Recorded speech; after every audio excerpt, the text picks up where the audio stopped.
themselves out. As I walked up our Chinaman stairs, I heard our Chinaman say his friends. This is what he said. Vis-a-vis bunga, bunga, bunga.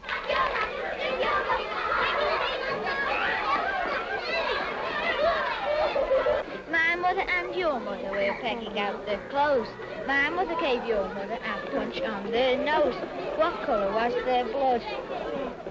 R-E-D spells red and O-U-C says out.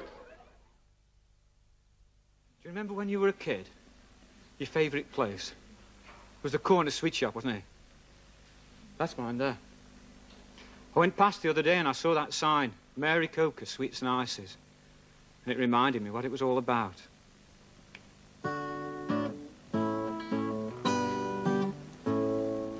Mary Coker, Sweets and Ices, corner shop on Wellington Road. I was passing by your doorway, suddenly saw you, haven't I grown? Mary Coker, Mary Coker.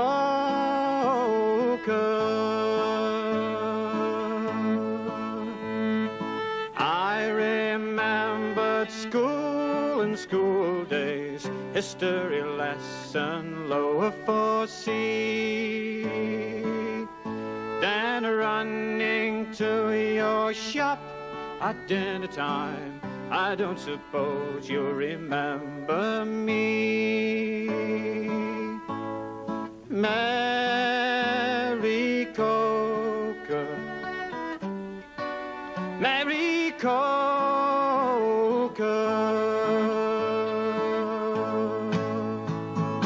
I remembered one November, very dark and rainy day. You gave me a sherbet fountain to call my cares away.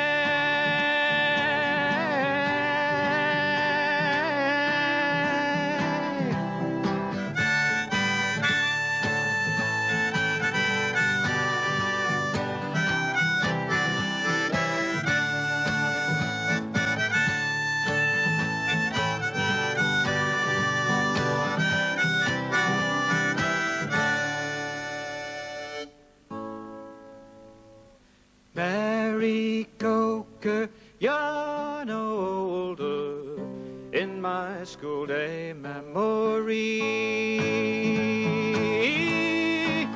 That rainbow world of rainbow colors, do you remember me?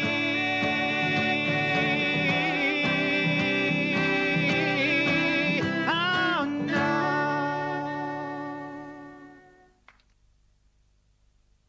15 years ago, I used to live in a terrace street in Potteries. Longton I used to live, Neck End as they used to call it. And I'm going to tell you a little bit about my old next door neighbour, old Grandad Pigot. Old Grandad used to drink a lot. He could turn his pension into ale faster than Charlie Foskett could knock a wart off a dray horse's bottom lip. And he's been a vet for 45 years. He was evil, old Grandad was. We'd got a barometer in the passage as could tell when he was coming home from the pub. You'd hear him. He'd go banging down to the lavatory, filthy with ale and temper. Then he'd start on his messes. Like this, pack the bloody bags and go. I'm the gaffer in this ice, I'd see. Big stiff woman it was with no teeth. And a face like a welder's bench.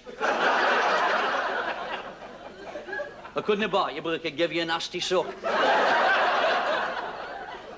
Oh, but they were always foeing out, old Grandad and his missus one. Birds wouldn't nest in the eaves, they knowst. Well, one day, all was quiet, and all of a sudden, smash! Something hefty hit the wall. Then we heard Nana Pigot start. You dirty old pig! You had your filthy nicotine fingers in my savings tin again. Well, Annie, he says. Anna touched the savings tin.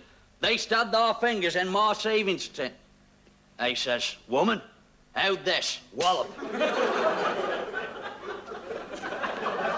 How'd Grandad dealt her 8 o'clock winder? Well, there was such a yelp, and her come flying round our place. I'd give her one her 8. I got a 75-watt ear hole with half an hairnet hanging on it. I really thickened it up, the nost. Really done it good, he had. So, of course, I sits down, has a good blart. I says, I'll say to him, I'll say that out top 6 foot under with a wooden stake through his heart. I says, when he goes, I says, I ain't having a gravestone. Oh, no. I says, he's having a post. I says, and it'll be put in a spot where plenty of bloody dogs go past. Face down, he'll go, I says, with his hands tied behind his back. Then they'll go forward to the concrete line top, just make sure they don't get right. Well, I saw out Grandad in the pub that later on that night. He says, I'm ever so sorry about hitting me missus. I says, so you should be. He says, no, not that sorry. He says, only knocked her halfway across the kitchen. He says, 2 years ago, I could have made an impression on her in that dough. Mind thee, I used to have an old mate in them days, Nostrils Moffat. I was a big homagoon with no brains and a chest like a busted settee. And he used to live round the block from us. And one day, his motorbike ran out of petrol in the box. So, of course, he's messing about with it. And he's got a bleach bottle, full of petrol, say, and he left it behind Grandad Pigot's back gate. So they took it in. Do light fire with, he says. So, of course, a bit after, now Pigot comes across this bleach. Bleach, only a tanner a bottle in them days. Decides to clean the cars he ate. Good dollop on it, down the hole, round the rim there. Make sure it goes under that U-bend, the nost. It went under the U-bend, all right. A bit after our Grandad sitting there on the throne. Smoking away, you know.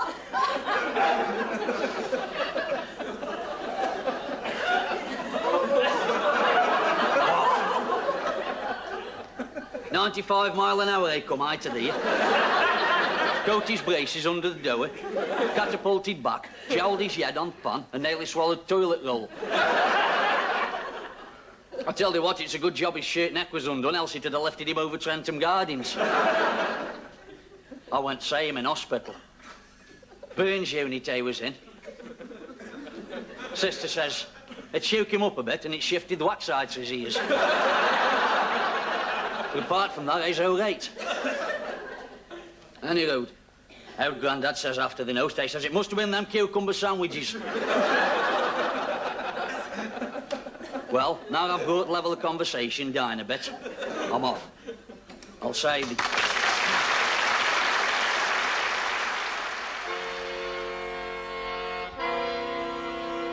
Gather round and I'll give you some men of pottery fame.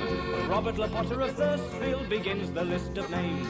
Thomas Coft of Tinker's Clough, Josiah Spode of Stoke, the Ely brothers of Bradwell Wood. The Wedgwood was the big house, the Masons was the dough, the Alcocks was the hilltop, the Ridgeways was the bell. From Pfeiffer's came the red ware, from Longton Hall the blue, the tortoiseshell from Fenton Low. The Malkins and the Adamses, the Wildens and the Woods, the Lindlers and the Warburtons, the Turners and the Tops. The towns were made of pot banks, the pot banks made the towns, the wares and on the world around. There's cups, there's plates, there's suturies, there's bowls that dip your bread, there's ornaments of porcelain, there's things that go under your bed, so show 'em right under your bed.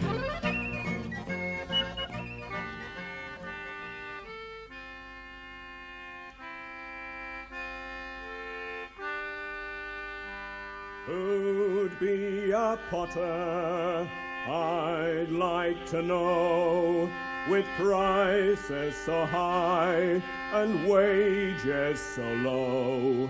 You toil like sweating blackamoors to satisfy your master, and each day you breathe the clay, you die a little faster. So who'd be a potter? I'd like to know. When I was young, the hours were long. The master had a hand of steel, and ragged boys would stand for hours on end by the hammer and the wheel.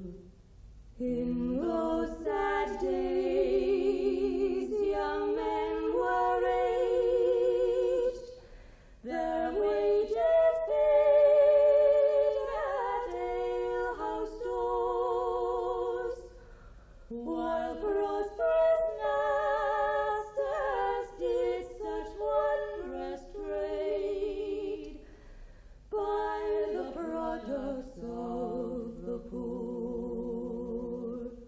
But I could dream of happy times when drudgery seemed far away,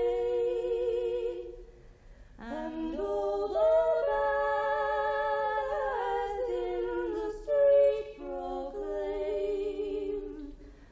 Britons never shall be slaves.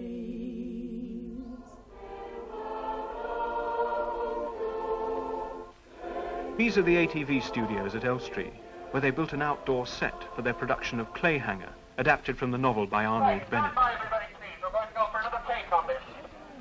Don't forget the basket, instrument stand. Okay, how you fixed? Stand by, please. Okay, how you fixed, David? We're ready. Roll the tape. Rolling tape, please. Scene 43, slate 52, take 2. Hey.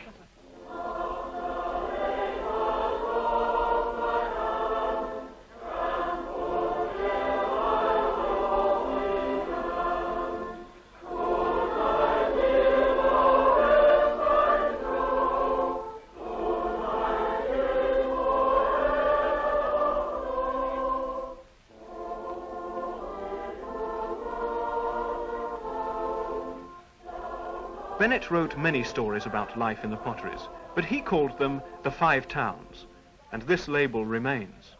He thought five sounded better. He missed out Fenton, and it never forgave him.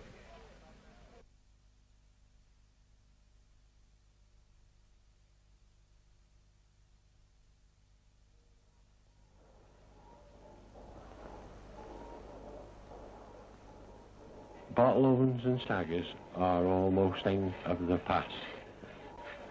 There isn't many places using them today in the Potteries. I'm Ralph Wheeldon, and I'm one of the 4 last sagger makers. The saggers are to protect the ware in the bottle ovens during the firing. They say the proper name is a safeguard, and I'm never known to be called any other, only a sagger.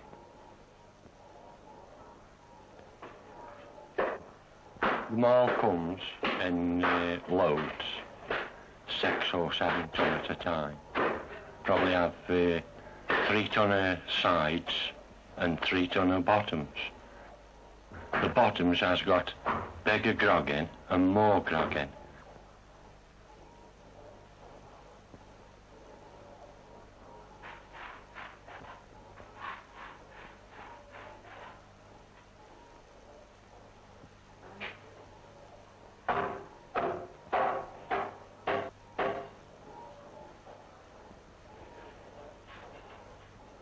We cut the bats off the side marl, and each one, as you throw it on the frame, has to be lapped over at least 1 inch to 1.5 inches to make sure as they're well knitted together. After that, you trim it as near as possible as you can to the thickness of the frame.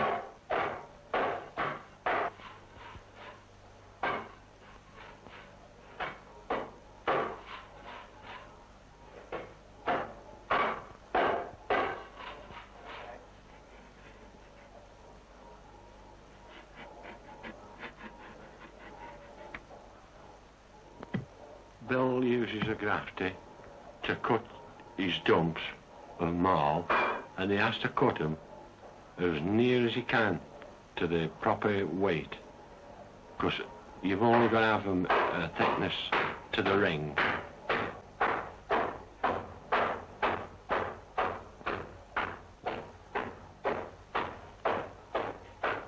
Before you start mowing, you scatter it with sawdust, and that helps it from sticking. These mows, what we use, are made of oak, and they have to be soaked in water, because if you don't soak them in water, when you're mowing, the marl would stick to it.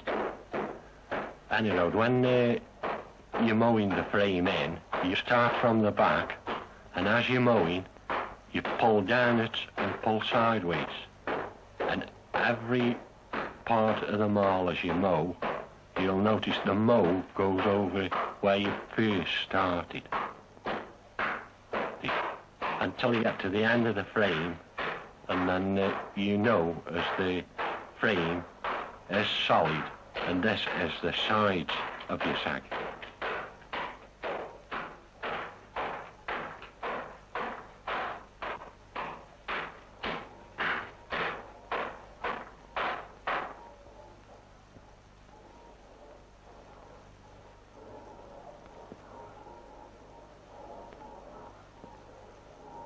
After you've moved your frame in, you get your measuring stick, and you've got various heights, and you mark them off with your knife, and you've got to see as they're level.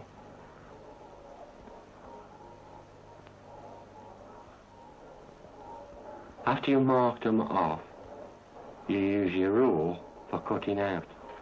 Now once you put the rule on, and it's got to be on the lines as you've marked, you've got to hit the rule to make sure the suction of the marl holds the rule, because if you get one end higher or lower, then you've got what they call a miscut.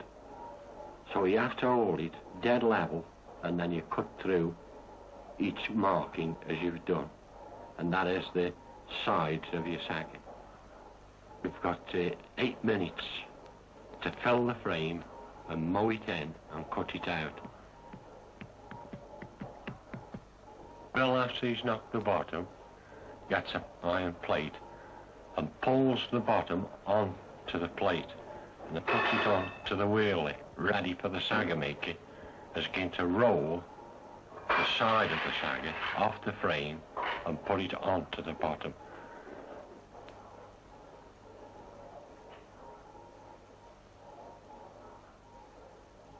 I started when I was 14, bottom knocking, and that was bottom knocking for 2 sagger makers, and then you had a frame fella. And you used to have to keep at least 5 to 6 bottoms in front of the sagger makers, because if they were waiting, you'd only got one, and the other sagger maker hadn't got a bottom to put on his wheelie, then you were for it, and you got a real good cossie.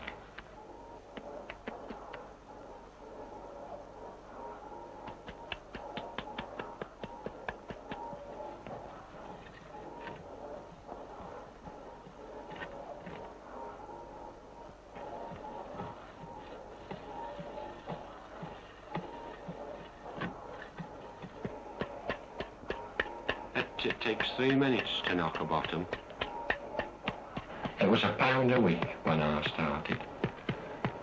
Frame fella was on £2, and the top sagger makers be on about £7, £8.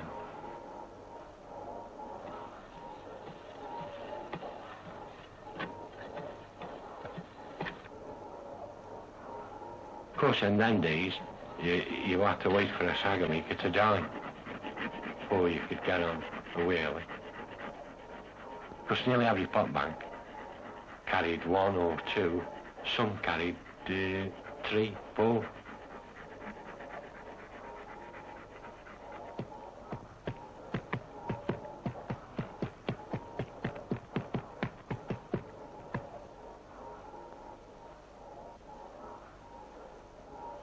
All your tools are made by yourself.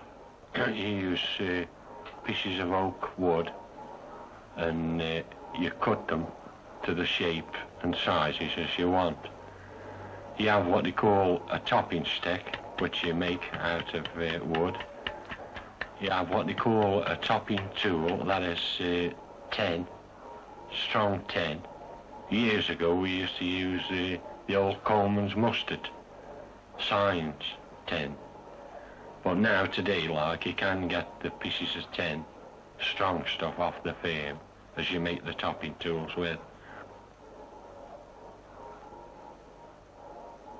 The piece of wood as I'm bannering top of the sagger with is to just show us the top of the sagger is level.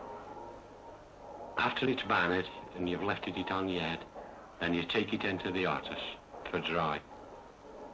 My last job is, when they're dry, to take them out to the sagger house for the places to handle. I wished I'd got £1 for every sagger as I'd made, because I've done 47 years at it. The placers carried the saggers on their shoulders or heads. They put a rolled-up stocking inside their hats to protect their heads and keep the sagger steady.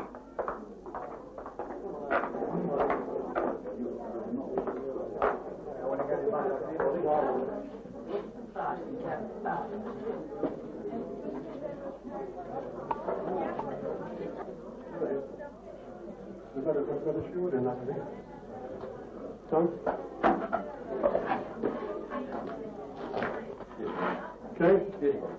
Well, a bit top heavy. Looks a bit top heavy to me, Les. We get 2, 3, 4, 5, 9. We'll put 9 saggers. So we get 9 saggers ready. Get 9 and let's put it top. Very clean, good on it. What's in?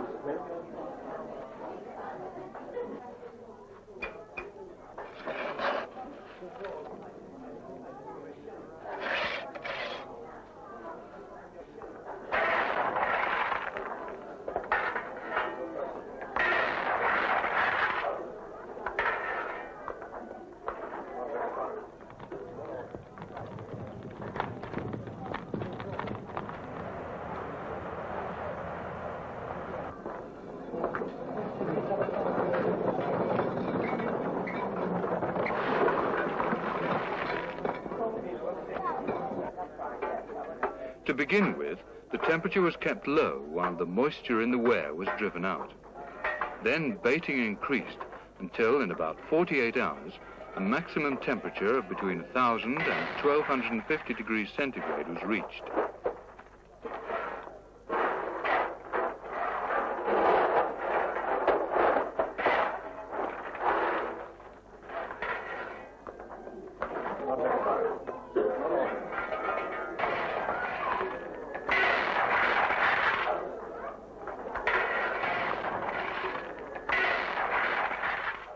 The temperature was partly controlled by altering the position of the crown dampers and by the fire doors and regulating holes.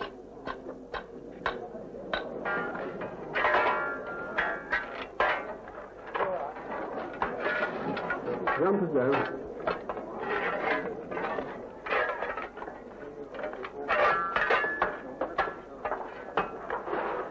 Want a poker? You got a little poker for it, huh? Poker. Just get on with that.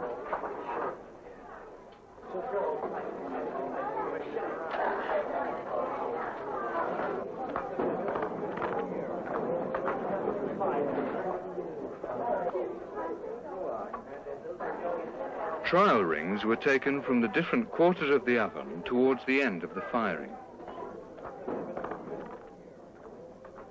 The firemen measured their contraction on a scale, and this indicated the stage the firing had reached.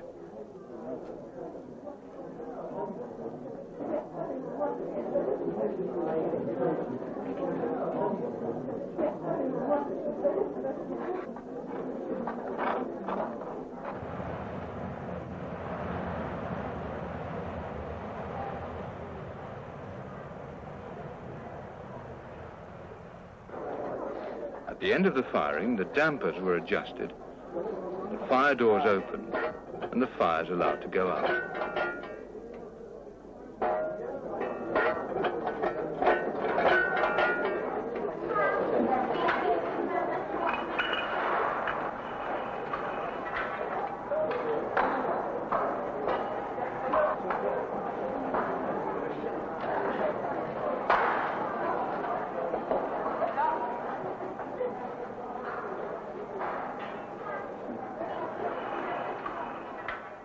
To hasten the cooling, the clamens was pulled down.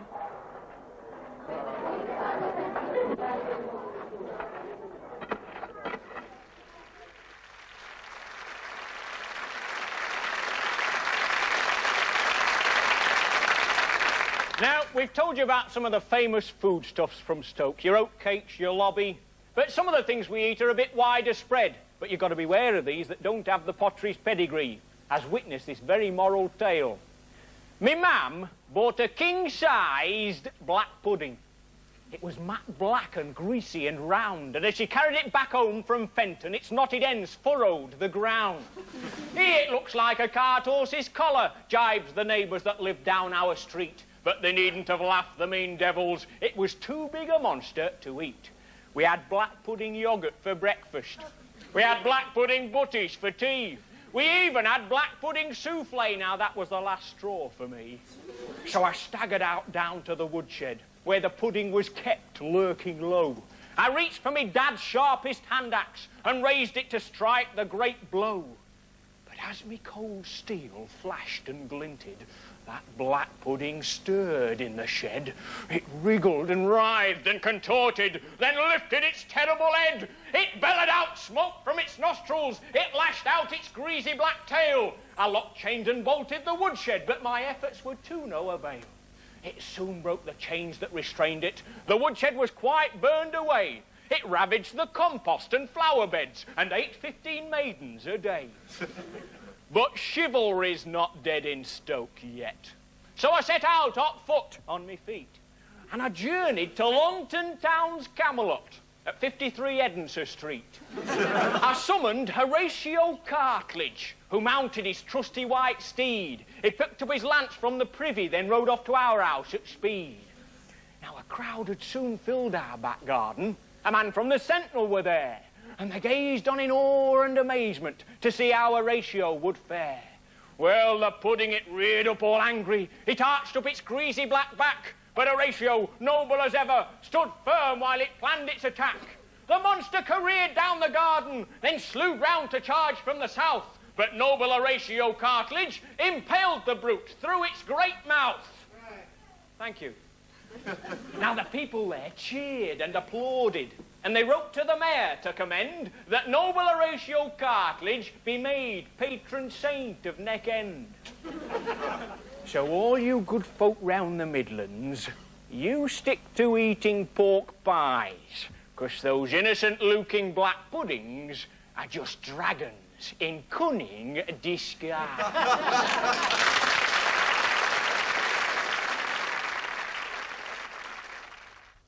No big-name entertainment personality ever came to Stoke-on-Trent. Never mind Neck End, they said. They were wrong. The night spot opened and the top stars came. Not just from Britain and Europe, but all over the world. But this week, after 8 years of the best in entertainment, the people of Neck End were dealt a savage blow. Another victim of the recession. But for the last 4 years, January has been a special month in Jolly's calendar. For during 1 week, over 10,000 people have packed in here. They ate 1.5 tons of chips, 800 12-inch sausages, and swilled it all down with 32,000 pints of beer. And they were joined by millions more on BBC TV for the Embassy World Darts Championship. Take him on like yourself. One dart could give him the World Championship double 16.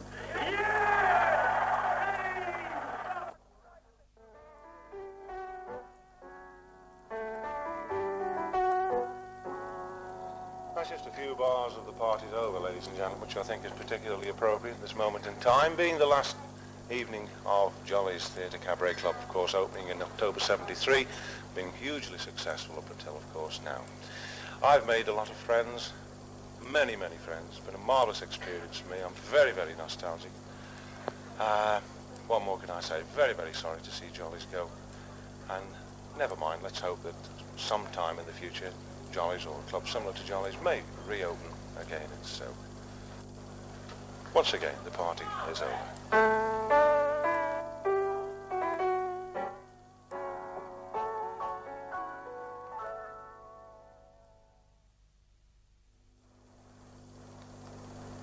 Hi. Just got a little time to really tell you about what I've been doing for the last 8 years. I've been comparing, of course, here at Jolly's, and that's been voted in the last during the last 8 years as one of Britain's best cabaret and theatre clubs. Tonight's our final night. It's the end of a relationship which I've absolutely loved. 8 years ago, when I was travelling on a plane to Jersey, a very old plane, in fact I found Amy Johnson's lunch under my seat. I'd never have thought that I was going to be the compere for the following 8 years of one of the most successful clubs in Great Britain. It really has been a pleasure. I've made lots of friends, I've learnt lots of things. I didn't even know what a cane was for. Look what I can do now. And there you go, that's what you learn in 8 years. Tomorrow the shutters go up. They said they'd bring the best, and they did.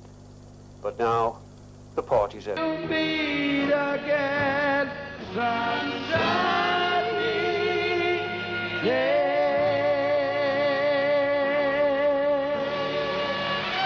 Ladies and gentlemen, good night and God bless from all of us here at Jolly's for our cabaret.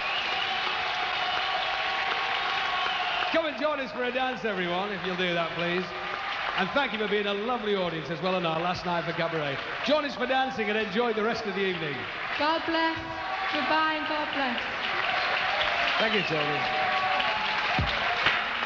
Come and join us for a dance, everyone. Enjoy the evening through till 2 o'clock in the morning.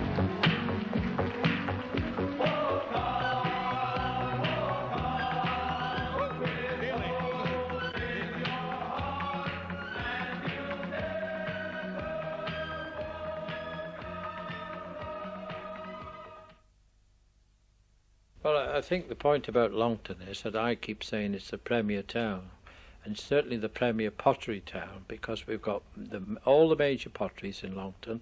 We get visitors from all over the world coming to buy pottery, and it seems to me that the town must, if you like, be very presentable to show a good image to the people coming into town. The city, as we know, have developed Hanley as the major shopping centre, but I think now they're realising that perhaps all their eggs shouldn't be in one basket and there should be a viable Longton, and now they are altering their outlook on Longton, and now we're getting a situation where the town has been redeveloped, but what we want in Longton now is entertainment. Instead of putting all the entertainment in Hanley, let's have some in Longton. I quite agree with Mr. Bevan. I think that the Empire should be redeveloped, should be rebuilt and brought back in some kind of a condition that it was. A small civic theatre, 200-300 seater, some entertainment for people of Longton. Myself, I've got to travel 3 miles to Hanley, and on bitter cold nights like this, when you've got no transport, public transport, it's a big effort. Entertainment in Longton would be really worthwhile. There's no doubt about it. This end's been neglected very, very badly. I mean, considering the catchment area that Longton encloses, I mean, the Mere for starters, Blurton, Trentham, a lot of people at the southern end of the city would like some sort of entertainment here, and really it does demand, in my opinion, some worthwhile progress in this department. I mean, the Gladstone, now then there's a good attraction for this end of the city. Also the new conservation area that's been, well, there's been a lot of money, European money especially, been spent on that. It really is attractive. Well, this is an important experiment in regenerating a rundown area of the city. It's an experiment which is based very much upon 2 major pillars of heritage and design. And it's really the place that I'm standing in, the museum, that first started the local authority down this road. 5 years ago, the museum was in trouble. The local authority got itself involved by stepping in and bailing out the trust which was responsible for running the museum. And it's from that very small beginning that the local authority began to develop much more ambitious plans for regenerating a much larger area around the museum. The Gladstone is a working, living museum in Longton, in Stoke-on-Trent. It's not a museum of glass cases, it's a museum that seeks to preserve and present the way of life of the pottery worker of North Staffordshire. As we all know, Stoke-on-Trent's the world's capital of the ceramic industry, and it's the story of the people of that town that we're seeking to preserve. The Urban Pilot Project has enabled us to secure the future of this museum forever, not only by preserving these wonderful bottle ovens and the buildings and the fabric of this Victorian pottery factory, but also to enable us to grow our own business. It is the intention that this museum will be at break-even at a point when it reaches about 70,000 visitors, and we're aiming at hitting 100,000 visitors over the next 3 years. So that move towards business bottom line of financial security must be the best kind of security that you could ever offer any museum, and the Urban Pilot Project has enabled that to happen. That's it. Okay. Overlap the petal just a tiny bit and keep it the same height. Have another one up. So growth at the Gladstone is not just about repairing buildings and securing the fabric of the place. It's also about getting our visitors, our growing number of visitors, more involved in the physical doing of those different crafts. Not just seeing skilled craftspeople doing it, but also having a go themselves. Those messages go home far deeper when you've got clay under your own fingernails than ever they do if you're just watching someone else do it. So we're in the business of growth. Prior to the Urban Pilot Project, this museum was in a sorry state and it was doing little better than 30,000 visitors a year. Within the next 3 or 4 years, as I've said, we're aiming to get 100,000 visitors a year through the place. Adjacent to the Gladstone is the Roslin Works, a Victorian china works now revitalised as a workspace for a whole range of art and craft activity. Conversion of this redundant historic pottery building creates around 20 designer-maker studios, providing a managed environment for new businesses in all aspects of the arts and crafts. This is a project which is also very much to do with partnership. It was partnership between the local authority and the trust which was responsible initially for running the museum. It's now partnership with the church in the redevelopment of the church and the surrounding area, and it's partnership with local industry. And I think that the Ceramic Design Centre is a very good example of the new role of local authorities in not only urban regeneration, but in the whole business of economic regeneration. The Hot House is a state-of-the-art ceramic design centre, with a management suite, studios, workshops, and computer-aided design and manufacture facilities.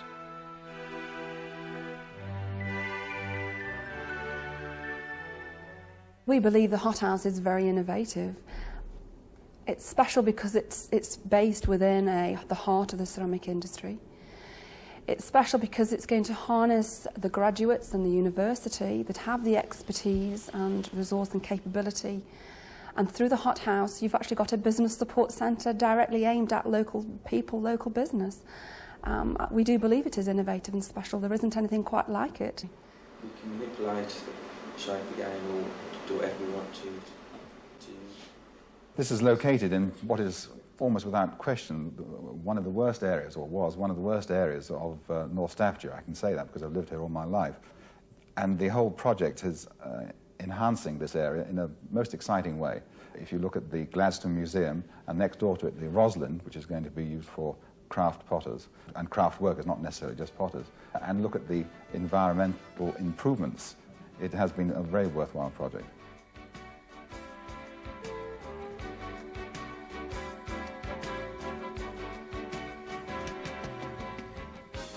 The general upgrading of the design quarter has included facelifts of buildings fronting the main roads, new street lighting and signs, and various landscaping schemes. Partnership with local businesses has enhanced the appearance of their premises and boundaries.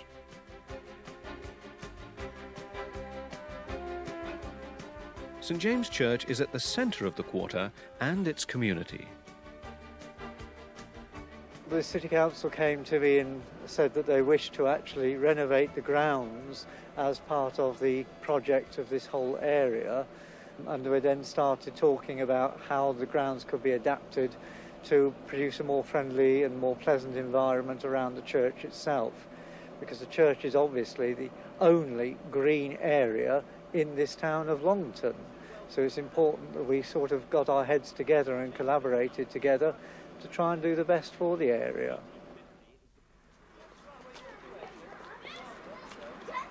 Part of the project has been that we've tried to involve the school children in planting out the beds and taking a general interest in the area and the greenery itself, in the hope that they will feel it's part of their inheritance, in fact. This is the churchyard. Part of our role as a church is to obviously help the community and be part of that community, so that within the church itself we've actually developed new community facilities which consists of halls and kitchens and items like that, so that community groups can actually use the building. The grounds themselves therefore lend themselves to activities and community involvement outside as well as inside the church. Partners are keen to make it work, but are determined for the right reasons to make sure that it works, which is why it was so important for all the right agencies to be involved from the very beginning. I'm left with a very powerful impression that all the key people, all the key organisations are determined to make it work, and it will be a success.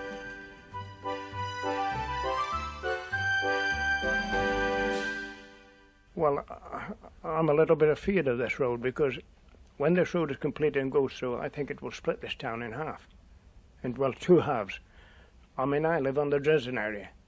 Now, to get across to the Longton area, this, what shall we say, this east side of, and I'm on the south side, the north side, we'll have to cross a busy road, unless, of course, they put underpasses in.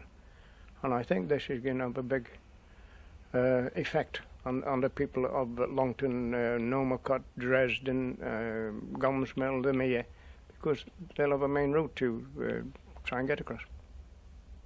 I think that the access to Longton and the exits, if you like, from Longton will be far better when we have the road. I think now we are suffering from obviously heavy lorries going through Longton. Those will be on the A50, the new A50, and I think Longton will be pedestrianised then. I think the Strand will be pedestrianised, and I think then we'll be a car-free town, if you like. I think then that Longton will grow, and I believe that that's the future of Longton. The upheaval now is like sort of something we've got to put up with for the rebirth of Longton. That's the way I look at it anyway, although I believe that, if you like, they should not have knocked down the old buildings or the buildings that were in the way until they saw the way clear for redeveloping that part of the road. Now they've knocked down buildings, if you like, that the road will not touch for at least 2 years, and we've lost a lot of old buildings that we could have kept up. For instance, we could have kept the Alhambra up, I believe. I think we made a mistake in not fighting to keep that. We fought to retain the facade, but I believe that if they can alter the course of the road to go around the post office sorting station, they could have altered the course of the road to go around the Alhambra. And of course the Alhambra, that holds a lot of memories for people. That was one of the rather upmarket cinemas in the district, and was purpose-built, of course. It was not a theatre that became a cinema. It was built with the intention of purely cinema. I must admit, I've queued down the side there to the stalls many a time in the foulest weather. I started going there way back, somewhere about in the early 30s, and my mother used to take me. My father used to work rather unsocial hours, so I was her escort, shall we say. And yes, happy memories. A very pleasant Smallish cinema, but very efficient. I can remember going to the Alhambra when I first came to the Potteries about 40 years ago. And the thing that struck me about the Alhambra was the fact that you weren't given a ticket, you were given a metal disc. It had got an atmosphere all on its own, really. And when everything has happened in those days, when, if you like, the reel finished and they couldn't get another reel on, there was howls went up from the audience. And I understand that the early days they had an orchestra there, and as it's been said, it was a purpose-built cinema which was enlarged when the talkies took over. And the seats were unique, really. They were metal seats. They were entirely different to any other cinema, and it should have been preserved, really. I think we regret that now, that we didn't fight a battle to preserve it, because it holds very dear memories, perhaps second to the Empire, but very dear memories to the people of Heathcote and Longton. It took less than 40 minutes to bring 80 years of Stoke-on-Trent history crashing to the ground. The last of the Pottery's great picture palaces stood directly in the way of the new A50 relief road, and it had to come down. Until this weekend, the facade of the Alhambra was expected to come down as well. But a huge swell of public opinion helped heritage campaigners persuade the road builders to save it at the last minute from being lost. People love it. It's been a landmark in Heathcote for the past 80 years, and no one wants to see it go under the bulldozer. It must be preserved.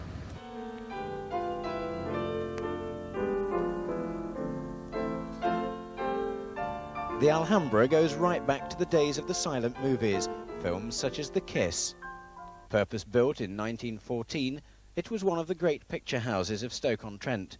It was run and eventually owned by Levison Myatt, a local businessman, and his brother Arthur. Together they insisted on a programme of tasteful films, no sex, no violence. But the Alhambra couldn't hold audiences in the face of television. It closed 17 years ago, and until recently was a timber store. The interior remained remarkably intact. Just before it was ripped apart, this former cinema-goer retraced his steps and recalled the memories. Good times, happy times, brilliant times. Growing up in here, my father used to bring us in that row there when we were kids.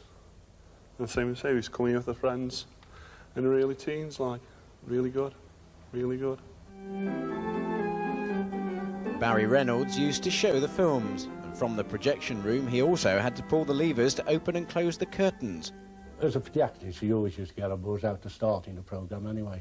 You know, we'd be waiting all around, you know, till the time to start, 2 o'clock or 1:45. And it always used to be something, opening the curtains and lowering the lights, changing the colours on the screen, of course. How much fun was it to go to the Alhambra? It was great. Us kids used to go there, throwing things at one another, you know. Whistling. If anybody come on and they're like, go on, it's him on the bloody head. What are your best memories of it? Oh, which is my courting days, actually. Yes, surprising, isn't it? Yes. This morning, the contractors began dismantling the facade. They've delayed the progress of the road by 2 weeks while work's carried out. 2 student architects are carefully numbering each brick. What we're going to do now is to take it down piece by piece, block by block, to preserve it as a piece of local history for the local community. We're going to do this at our cost, as a gesture to the local community, really. The Alhambra's facade is now being stored until some future date, when someone somewhere should rebuild it.